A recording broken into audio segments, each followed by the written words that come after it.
မင်္ဂလာပါမော်လိုက် channel မှာကြိုဆိုပါရစေအခုတင်ဆက်ပေးမယ့်အကြောင်းအရာလေးကတော့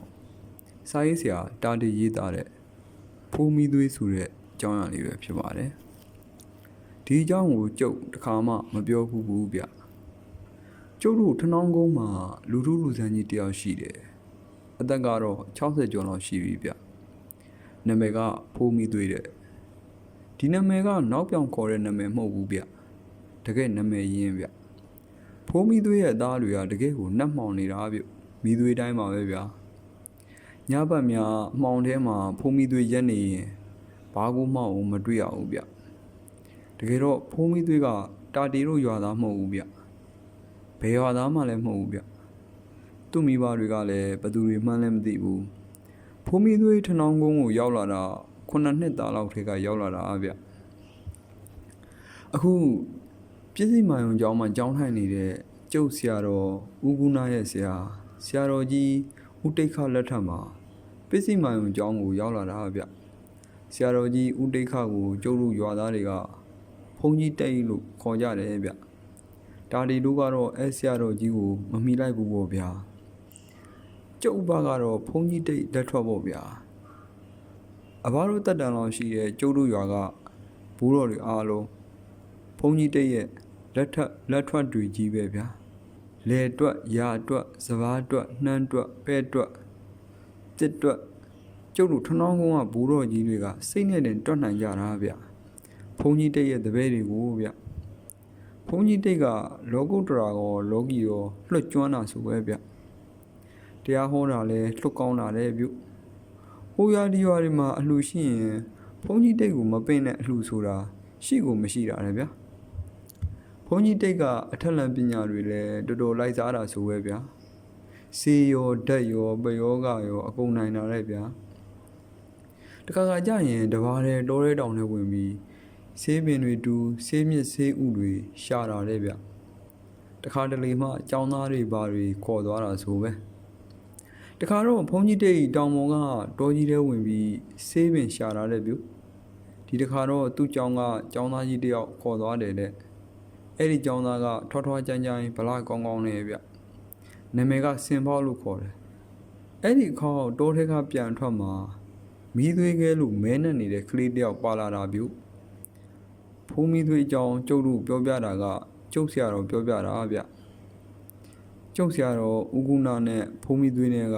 အသက်သိမ့်မကွာဘူးလေဗျဖိုးမီးသွေးက9နှစ်လောက်ကြီးတယ်တဲ့ဗျဆရာတော်ဦးကုနာကျောင်းသားဘဝမှာစာလိုက်နေတော့ဖိုးမီးသွေးကကျောင်းသားကြီးဖြစ်နေပြီတဲ့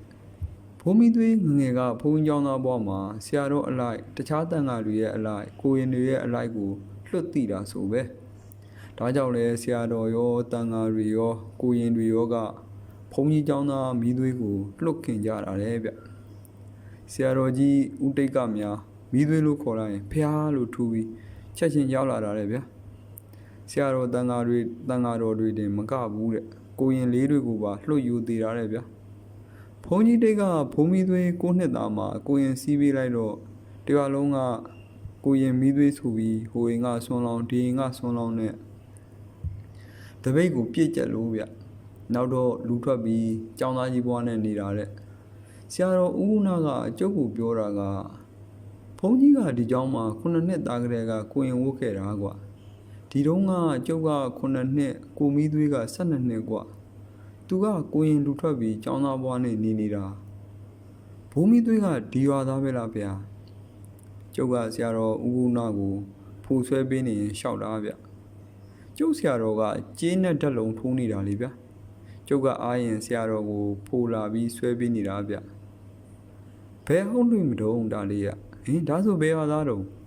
ဘယ်ရွာသားမှမဟုတ်ဘူးကွာဒါလေးရအဲ့အကြောင်းကိုဆရာတော်ပြန်လွန်တော်မမူခင်ကျုပ်ကိုပြောသွားလို့သိတာမင်းသိချင်ငါပြောပြမယ်တခြားသူတွေတော့မပြောနဲ့ကွာဒါပေမဲ့ဒီရွာကလူကြီးပိုင်းတွေကတော့နည်းနည်းရိမ့်မိတဲ့သူတွေရှိတယ်ကွာဒါပေမဲ့ပြောတဲ့သူမရှိပါဘူးလေဘလို့ကြောက်တော့ခင်ဗျာကျုပ်ကလည်းဒါမျိုးကိုဆက်စုရမယ်ဆိုရင်2ယောက်မရှိတဲ့လူတွေဗျာမောင်တာလီသိချင်ကျုပ်ပြောပြပါမယ်ဒီလိုကွကျုပ်ကကျုပ်ဆရာတော်ကိုဖိုးကူဆွဲပေးနေတာဒီတော့မှဆရာတော်ကစေးတံလုံးထိုးနေတာကွာခုန မင်းမီးသွေးကြောင့်သိချင်လားလို့ကောက်ခါငင်ခါမေးလိုက်တာကွာကျုပ်လည်းကိုမီးသွေးကိုငကူကလေးကစိတ်ဝင်စားတာခင်လဲသိခင်တော့ဒီတော့မှန်ပါဗျာတပည့်တော်သိချင်ပါတယ်လို့ရှောက်လိုက်တာကျုပ်ဆရာတော်ကဖိုခွင်ထဲကိုမီးသွေးခဲလေးတွေမီးညက်နဲ့ညှက်ပြီးထည့်လိုက်သေးတယ်ဗျပြီးတော့မှဆက်ပြောတယ်ငါနဲ့စင်ပေါက်အရှိတ်တောင်တွေပေါ်တက်ပြီးဆေးပင်တွေရှာကြတဲ့နေ့ကပေါ့ကွာအသက်10နှစ်လောက်ရှိတဲ့ကလေးတယောက်ကတောထဲမှာစွတ်ပြေးနေတာကွာသူ့နောက်ကတစေတွေတရေတွေအုပ်လိုက်ကြီးဝိုင်းလိုက်နေကြတာဟိဘလို့များဖြစ်တာတော့ဟုတ်တယ်ကူနာငါဆိုအံ့ဩလုံးလို့ဘာလို့ရမှန်းမသိအောင်ကြောင်သွားတာကွာနောက်မှချက်ချင်းတတိယပြီးစင်ပေါက်ကလေးကိုမြ мян ချီလိုက်အရှင်ဘုရားဒါလူတွေဟုတ်ရဲ့လားဗျာစင်ပေါက်ကလန့်ပြီးငါ့ကိုပြန်မေးတာဟိဟုတ်တယ်စင်ပေါက်အဲ့ဒါလူမြ мян ချီထားလိုက်လို့ငါကအော်ငေါက်လိုက်တော့မှစင်ပေါက်ကကလေးကိုပြေးပြီးပွေ့ချီလိုက်တာကွာစင်ပေါက်မေးမယ်ဆိုလဲမေးစရာပဲကူနာရကလေးကတကူလုံးမီးသွေးခဲလို့မဲနေပြီမတော်တရောအင်ကြီးစုပ်ကြီးတစ်ထည်ဝတ်လို့ကွာခေါင်းကစပင်ကဒူးကောင်းလောက်အထိရှည်ကြနေတာအမှန်တမဲ့ကြည့်ရင်တော့တကယ်သေရဲပဲကွာစင်ပေါက်ကငါခိုင်းလို့သာကလေးကိုခြိလိုက်ရတာကြောက်နေပုံပဲကွာကလေးလည်းစင်ပေါက်ကိုရောက်သွားရောနောက်ကလိုက်လာတဲ့တစေတွေရှေ့ကနေငါကစီးကထားလိုက်တယ်ဒီကလေးကလူပါတင်းတို့နဲ့ဘွားချင်းမတူပါဘူးဒီကလေးကိုလူတွေနဲ့နေဖို့ငါခေါ်သွားမယ်တင်းတို့ဒီနေရာကနေပြန်လှည့်ကြပြီတော့လို့ငါကပြောပြီးလက်ထဲကငကားရုံတောင်ဝင်နဲ့ရမ်းလိုက်တာလိုက်တာတစီတရေတွေခြာကနေနောက်ကိုလှည့်ပြီးပြေးကြတာကွာဒေါ်ကြီးတော်လုံးတုံဝုံဝုံနဲ့မြည်သွားတာကွာခုနရအရှင်ဗျအဲ့နန္နာဘာဝတွေကိုမြင်နိုင်တာလားဗျာလို့ကျုပ်ကဘုန်းကြီးတိတ်ကိုမေးလိုက်တာအော်ခုနကလည်းတဲရိုးတကူငါကဒီတစီတရေတွေမကောက်ဘူးခုနရဲ့ဖုတ်တွေပိတ်တာတွေမြေဖုတ်တွေဘလူးတွေပါမြင်ရတယ်ကွဟာဟုတ်လားဗျာအရှင်ဗျာမွေးကလေးကမြင်ရတာလားမဟုတ်ဘူးကွာကူနာရအထက်လန်းပညာတွေလိုက်စားတော့အင်းတွေတောက်ရင်ဘဒူးတွေစိတ်ရင်မြင်လာရတာတပည့်တော်ကဆရာတော်နားမှာတက်တက်လုံးရှိနေတာတော့အရှင်ဗျာတပည့်တော်တခါမှမပြောဘူးဟဲ့ကူနာဒါပြောကြမှာမဟုတ်လားကဲကွယ်ထားလိုက်ပါတော့မင်းစိတ်ဝင်စားရင်ငါသင်ပေးမှာပေါ့ကွာဒီသွေးကြောင်းပဲဆက်ကြတာပေါ့ကွာငါကကလေးချီထားတဲ့စင်ပေါက်ကိုဟဲ့စင်ပေါက်ကလေးခေါ်ပြီးပြေးတော့လို့လှမ်းအောင်လိုက်တော့စင်ပေါက်လည်းကလေးကိုကြောပူပြီးတောင်အောက်ကိုဆင်းပြီးရောဟိငါကလည်းနောက်ကလိုက်လာတဲ့သရဲခက်ကြီးကြီးနှစ်ကောင်သုံးကောင်ကိုစေးတောင်ဝင်နဲ့ရမ်းပြီးဂါထာတွေရွတ်ထားခဲ့ရတာနောက်တော့ငါတို့နောက်ကိုဘာကောင်မှလိုက်မလာတော့ဘူးဟိအရှင်ဗျဒီတော့ကလိုက်လာတဲ့တချေတရဲတွေတော်တော်များလားဟာကူနာရအကောင်100ကျော်လောက်ရှိတယ်ကွာပုံစံတွေမှအစုံတော့ကွာမျိုးလုံးကြီးတွေပြူးထွက်နေတာရောရှာကြီးတွေတွဲလောင်းကြနေတာရောခေါင်းကြီးတင်းလောင်းလောင်းရှိတာရောပုံမြတ်ပန်းမြတ်ကြီးတွေကွာကူနာရအာကူသူများတဲလဲကြောက်စရာကောင်းတာလားကွာဒါနဲ့ကလေးရခဲ့တာပေါ့ဗျာရတာပေါ့ကူနာရစင်မောဆိုတဲ့ကောင်ကလည်းတော်တော်အာကူရတာကွာကလေးကိုကြောင်းထဲရောက်တဲ့အထိကြောပိုးပြီးမနာတမ်းပြေးတာကွာကြောင်းရောက်တော့စင်မောခင်ဗျာမွန်းလုံးလို့ဟောဟဲကိုလိုက်ရောဟိဒီတော့မှစင်မောကငါ့ကိုရှောက်တယ်ဖုန်းကြီးဗျာဒါလူတော့ဟုတ်ပါတယ်နော်တဲ့ဒီကောင်အဲ့ဒီချိန်ဒီကလေးကိုတန်ရရှိနေတော့ကွာလူလားတစီလားသူမခွဲခြားနိုင်ဘူးဖြစ်နေတာကုနာရစင်မောကဒါလူအစ်စ်မဟုတ်ဘူးလူအစ်စ်တစီမဟုတ်ဘူးဒါဆိုရင်ကလေးမိဘတွေကဘယ်ရောက်နေလို့တော့ဖေဟာပြီးတော့တောထဲမှာတော့ငါဖုန်းကြီးကဆေးတောင်ဝေကြီးတရန်နဲ့ပါဇက်ကလည်းပွားစီတွေပြောနေတာဘာဖြစ်လို့တော့ဖေဟာဒီကလေးကိုသူ့မိဘတွေမသိအောင်ဖုန်းကြီးခေါ်ပြေးလာတာဘာဖြစ်လို့တော့ဖေဟာခုလောက်ရှိကလေးရဲ့မိဘတွေလိုက်ရှာနေရောဗောဖုန်းကြီးရဲ့ရှင်မောဆိုတဲ့ကောင်ကဒီကလေးကိုငါခေါ်လာတာတိတ်ကြိုက်ပုံမပေါ်ဘူးကွာပြီးတော့ဒီကောင်ကငါလူတစေတရေတွေကလေးနောက်ကိုအုံလိုက်လာတာမြင်ရတာမဟုတ်ဘူးလေကွာဒီတော့စင်ပေါက်ကအကြောင်းရင်းကိုမသိဘူးပေါ့နေအောင်စင်ပေါက်ရဲ့ဒီကလေးကြောင်းကိုငါလည်းဘာမှသိသေးတာမဟုတ်ဘူးကွာသူ့ကိုဖြည်းဖြည်းမေးကြည့်မှပဲဘုန်းကြီးမေးမဲ့တာပြောတာဘုန်းကြီးကောင်ကစကားရောပြောတတ်ရလားဗျာစင်ပေါက်ပြောတော့မှငါလည်းသတိရပြီးမေးကြည့်တော့ကလေးမင်းစကားရောပြောတတ်ရလားငါဒီလိုမေးတော့ကလေးကခေါင်းညှိပြတယ်ခေါင်းမညှိနဲ့ပါဇက်ကပြောကွစကားပြောတတ်လားပြောတတ်တယ်အတန်းကတမျိုးကြီးကွစင်မောဆိုတဲ့ကောင်နောက်ကူတော့ဆုတ်သွားတယ်ဟိ ကလေးစကားပြောတဲ့တန်လူတန်မပေါက်တမျိုးကြီးဖြစ်နေတာကွာဒါကြောင့်လဲစင်ပေါက်ကြောက်သွားတာဒီမှာတဲ့ငါတွေးလိုက်မိတယ်ကွာဒီကလေးကလူနဲ့နေတဲ့ကလေးမဟုတ်ပဲတဆေတွေနဲ့နေတဲ့ကလေးထင်တယ်ဒါနဲ့နေပေါင်းကလေးမင်းကအတ်တော်ကြီးထဲမှာနေတာလားဟုတ်တယ်ဒါဆိုရင်မင်းဘယ်သူနဲ့နေတာတော့ဟိုလူတွေနဲ့ဟိုလူတွေဟုတ်လားဘယ်လူတွေပြောတာတော့ဘုန်းကြီးတော့ဒီတော်ထဲမှာလူတယောက်မှမမြင်ခဲ့ပါလားနောက်ကလိုက်လာတဲ့လူတွေနဲ့နေတာဟာဟုတ်လားအဲ့ဒါလူတွေမဟုတ်ဘူးကလေးအဲ့ဒါတဆေတရေတွေကမင်းကသူတို့နဲ့နေတာလားဟုတ်တယ်မင်းသူတို့ကိုမကြောက်ဘူးလားမကြောက်ဘူးမင်းမအဖေမေရှိလားအမေရှိတယ်မင်းမေကဗမာတော့ဟိုလူနဲ့အတူတူနေတယ်ဟာဒါဆိုမင်းမေကတဆေမကြီးပေါ့မသိဘူးမင်းမေပုံစံဘယ်လိုတော့ကွာငါအဲ့လိုမိလိုက်တော့ကလေးကထိုင်ရန်ကနေထားလိုက်တယ်ပြီးတော့လက်နှစ်ဖက်ကိုကူကူကြီးလို့ခြေထောက်နှစ်ဖက်ကိုကူကူကြီးလို့ပြီးလေးဘက်ထောက်ကြီးသွားပြတယ်ဟာရှင်မောက်ဆိုတဲ့ကောင်ဟာကနေတော့ထားအော်တာဟိလက်ဆက်တော့ဒီကောင်ကိုတဆေမကြီးမွေးထားတာကိုလို့ငါတွေးလိုက်မိတယ်ပြီးတာနဲ့ရှင်မောက်ကိုကက်ကြီးနဲ့တင်လုံးသားယူခိုင်းလိုက်ပြီးငါကိုယ်တိုင်ဒူးကောင်းတော့ရောက်နေတဲ့သပင်ရှည်ကြီးတွေကိုညှက်လိုက်တယ်ပြီးတာနဲ့ကရုံးတုံးလိုက်တယ်ဒီကောင်ရဲ့လက်သေးရှည်ကြီးတွေရှည်သေးရှည်ကြီးတွေကိုတော့ရှင်မောက်ကညှက်ပေးပြီးရေမိုးချိုးပေးလိုက်တယ်ပြီးတော့မှသူ့ဝတ်လာတဲ့အင်ကြီးစုပ်ကြီးကိုတည်တည်ချာချာကြည့်မိတယ်အဲ့ဒါလူသေးလောင်းကနေဟိုတဆေတွေချွတ်ပြီးဒီကောင်ကိုဝေးထားတာဟဲ့ငါစိတ်ထင်တော့တိုးတဲ့ကတဆေတွေကဒီကောင်လေးကိုတော်တော်ချစ်ကြပုံပဲကွာသူတို့ငငယ်ကလေးကအဲ့တဆေတရေတွေကမွေးလာပုံရတယ်ခုနရဲ့သူ့နောက်ကိုအုံပြီးလိုက်လာကြတာသူ့ကိုရံပြုတ်ဖို့မဟုတ်ဘူးကွာဒီကောင်တိုးတဲ့ကထွက်ပြေးဖို့လို့လိုက်ဆွဲကြတာဖြစ်မယ်ရေမိုးချိုးပြီးတာနဲ့ငါကကလေးကိုတရဏဂုံဆူခိုင်းကြည့်တယ်သူလိုက်ဆိုတတ်တယ်ကွာသင်္ကန်းတော်တိုင်ပေးကြည့်တယ်သူလိုက်ဆိုတတ်တယ်ဒါနဲ့ငါချက်ချင်းဒီကလေးကိုသင်္ကန်းဝတ်ပေးလိုက်တာဘွဲဘယ်လိုပေးမလဲဘုန်းကြီးစင်မောက်ကငါ့ကိုမေးတာကွာငါစဉ်းစားတယ်သူ့မွေးနေမွေးနာလည်းငါမသိဘူး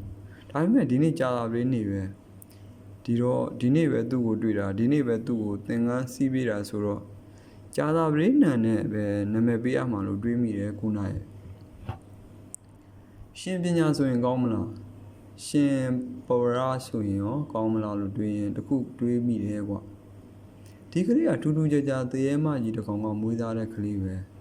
ပြီးတော့လေတဆေတရေတွေကြားထဲမှာကြီးလာတဲ့ကလေးဆိုတော့တော်တော်ကိုထူးဆန်းနေတယ်ဒီတော့တွေကတဆေတွေကလည်းသူ့နောက်ကိုလိုက်ချင်လိုက်လာမှာဒီတော့သူ့ရဲ့လူဆိုတဲ့တက်ကခိုင်မာဖို့လိုလိမ့်မယ်ပြညတ်သွားရဓာတ်တပ်ပါဆိုတဲ့ရှေ့စကားလည်းညီအောင်သူ့ရဲ့လူဓာတ်လည်းခံအောင်ရှင်မီးသွေးလို့နာမည်ပေးလိုက်တယ်ဟိဒါမှမီးသွေးလို့နှက်နေတဲ့သူ့အသားနဲ့ကိုက်ညီပြီးဓာတ်ဝင်မှာမို့လားခုနရဲ့အဲ့နေကစားပြီးကိုရင်မီးသွေးနဲ့ထနောင်းကုန်းတရွာလုံးအုံကြွကြွကိုဖြစ်သွားတာဟိမီးသွေးကလည်းမီးသွေးဆိုတဲ့အတိုင်းမဲနှက်နေတာဟိသူ့ကိုငါယုံပေးတဲ့သင်္ကန်းကဘဝလေးအနက်နဲ့အဝါဆိုတော့လွတ်လိုက်တာပေါ့ကွာရွာတဲ့ဆုံးခံကြရင်သူကတပိတ်ကလေးပိုက်လို့စင်ပေါက်ကဆုံးဟင်းပြတ်ထမ်းပြီးလိုက်ရတာပေါ့ကွာနောက်ကကိုရင်မီးသွေးကိုလောင်းတဲ့ဆုံးနေဟင်းတွေကများလာတော့စင်ပေါက်မှာဆိုင်းတန်းတပူးကိုလိုက်ရတာဟိနောက်ကကိုရင်မီးသွေးကိုလောင်းတဲ့ဆုံးဟင်းတွေကများလာတော့ရှင်ပေါက်မှာဆိုင်းတန်းတပူးနဲ့ကိုလိုက်ရတာဟိနေပေါင်းဖေရတော်တဲ့တစီဒီကလေးနောက်ကိုလိုက်မလာဘူးလားဟာကူနာရဲ့လိုက်လာပါပြီကောကွာ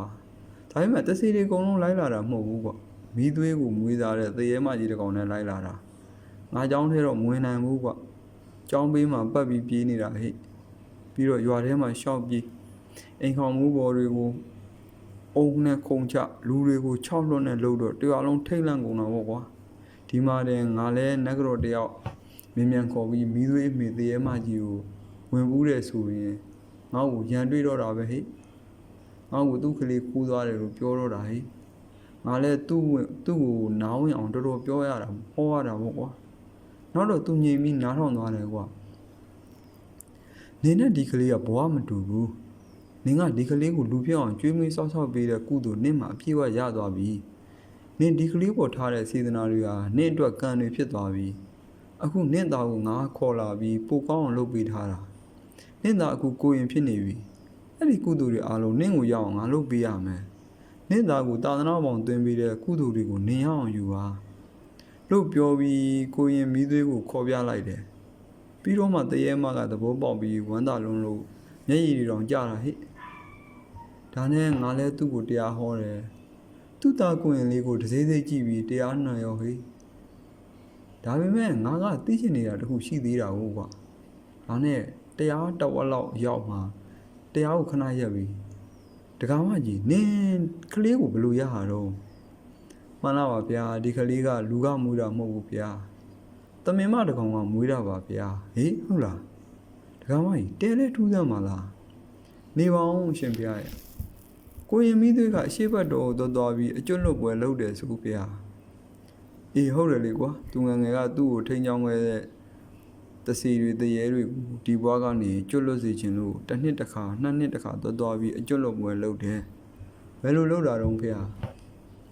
တောင်ကြီးမှာကနဖင်းအကျယ်ကြီးထိုးပြီးရွာနီးချုံဆက်ကတန်ဃာတွေအကုန်ပင့်ဆွန့်ကတ်တယ်တောတွေကတစီတွေတရေတွေကိုသူကိုယ်တိုင်သွားခေါ်တယ်ပြီးရင်တစီတရေတွေကိုအစားအသောက်တွေဝိုက်ကျွေးတယ်စားတော့ပြီးရင်ဆရာတော်တန်ဃာတော်တွေစီမှာတရားနာခိုင်းတယ်သူလုပ်တဲ့ကုသိုလ်တွေအမျှဝေပေးတယ်ဟာတစီတွေကျွတ်ကုန်ရောလားဗျာကျွတ်တဲ့ကောင်လည်းကျွတ်တော့ပေါ့ဂူးနိုင်ဟာအာကုသိုလ်ကံတွေကကြံနေသေးတဲ့တစီတွေကတော့ဘဲကျွတ်မှာတော့ဒါပေမဲ့မီးသွေးကတော့အမြဲသွားလုံနေတာပဲကွကိုမီးသွေးကကျေးဇူးတော့တော်တော်သိတတ်တဲ့လူပဲနော်အရှင်ဗျာအေးဟုတ်တယ်ကူနာသူ့ကိုငယ်စဉ်တောင်ကြီးကလေးကကျွေးမွေးစောင့်ရှောက်ခဲ့ကြတဲ့တစီတရေတွေကိုသူ့ရဲ့ရွှေမျိုးလေးလိုသဘောထားပြီးအကျွတ်လုပ်ပွဲတွေသူလုပ်ပေးနေတာကွ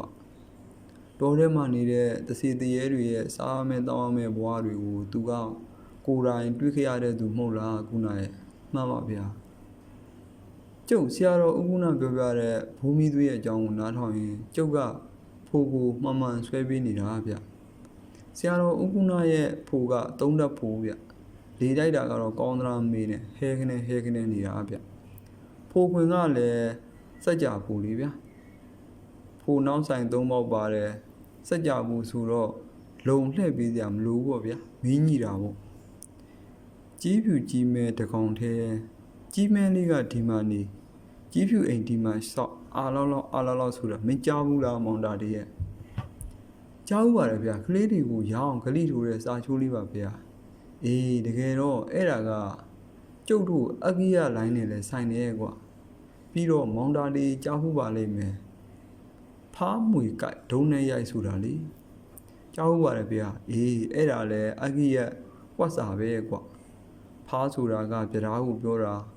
မွေဆိုတာကနာကိုပြောတာနာဆိုတာခဲလီကွယ်ခဲကိုခေါ်တာပြဓာတဆနာသုံးစရောပြီးတစ်နှစ်လောက်နာပြောမီးလေးကနေစပြီးမွေးယူရတာကွမီးတော်ရင်းလာရင်တော့ဒုဋ္ဌာနဲ့အုပ်ပြီးထိုးချရတယ်ဒုတ်ဆိုတာဒုဋ္ဌာကိုပြောတာကွမှန်ပါဗျာဆရာတော်ကိုဖိုးဆွဲပြီးရင်ဘူးသူရတော့တော်တော်ကိုတိုးတာဗျဆရာတော်ဗျာဖိုးုံထဲမှာလားဗျာဟုတ်တယ်ဘယ်သူတော့ကျုံနဲ့ဆရာတော်အကြီးရဲ့အကြောင်းတွေပြောနေတော့မှပဲအပြင်ကခေါ်စံကြတာဆရာတော်တပည့်တော်ပါဗျာမီးသွေးပါကျုပ်အံ့ဩသွားရောဗျခုလေးတွင်သူ့အကြောင်းပြောနေတော့တက်တိုက်ဆန်ဆိုင်ဘူမီသွေးရောက်လာတာဗျာဆရာတော်ကဖိုးယုံကိုတကားဖွင့်ပေးလိုက်တယ်ဘူမီသွေးကဖိုးယုံထဲကိုဝင်လာပြီး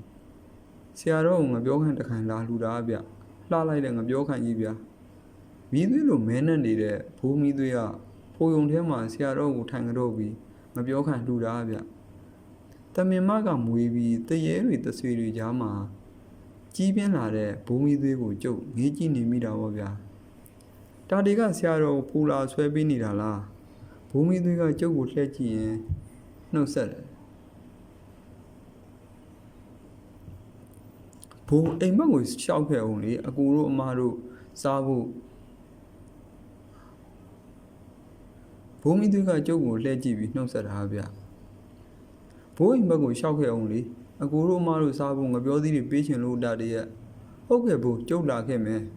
ဘိုးမီသွေးနဲ့ဆရာတော်နဲ့ကငငယ်တွေကအတူတူနေခဲ့ကြတာဆိုတော့တော်တော်လေးရင်းနှီးတာဗျသူတို့စကားပြောနေတော့ကျုပ်ကဆရာတော်ရဲ့သုံးဓာတ်ဖားဖို့ကြီးကိုမှန်မှန်လေး ဆွဲနေတော့တာပေါ့ဗျာဇလန်းလေးကတော့ဒီလောက်ပါပဲချိန်ပေးပြီးနားထောင်ခဲ့ကြတဲ့အတွက်အားလုံးကျေးဇူးတင်ပါတယ်